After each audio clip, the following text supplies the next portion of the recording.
Today we're going to talk about roundups. In a previous episode, Mark showed us what a roundup is and how good that could be for your SEO. But today, Mark, I would like for you to show us how to make a roundup. Will be my pleasure, and I figured, as a first example of a roundup, we might take something a little bit unusual, Christmas markets in Berlin. Oh, I love Christmas markets. The yummy food, the hot glühwein.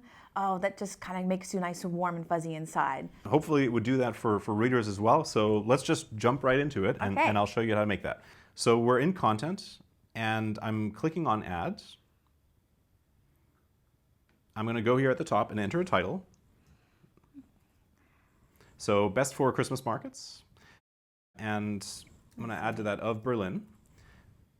In the description itself, I would just write in a short descriptive text. So I've just gone ahead and copied the entire body copy, which I don't want inside here.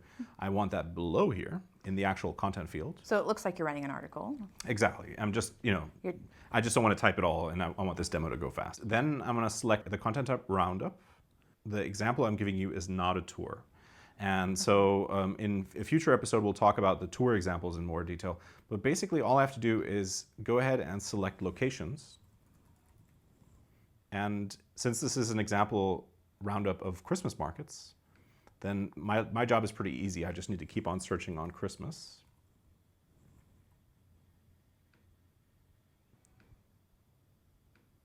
And so you don't have to add any images or anything, that's already in your location. Exactly. It's pulling that from the actual location data itself. And this is the beauty of Metro Publisher, right? Is if you're creating structured content, we can help you reuse that content to make entirely new content products. So you don't have to add any more content. I added the actual body copy, right? Okay. And a title. But yeah, let me actually do one more thing. I'm going to assign it to a section. And now I'm going to hit save.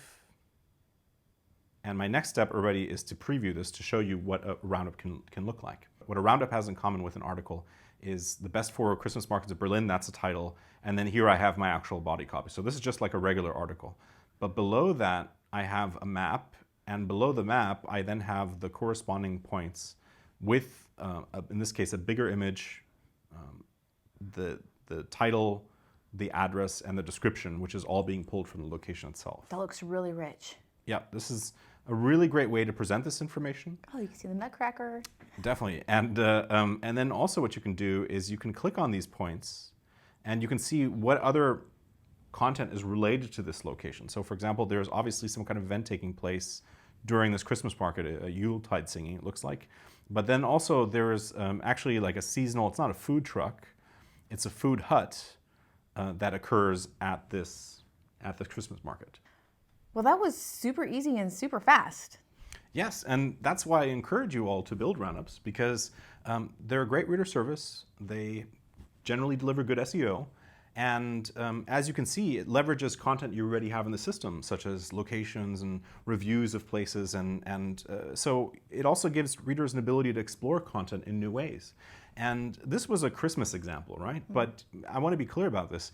If you're a business-to-business title, for example, you could be using this to plot the 5 fastest growing companies in your area or the 5 best places to work. But you can also use it in a newsy scenario for, let's say, recent crimes that have happened in an area. The limit really is just your imagination. And so we encourage you to explore that imagination and build great roundups. Well, that's very dynamic. Mark, thank you very much for sharing that information with us today. And thank you, everybody, for joining us, and we'll see you next time.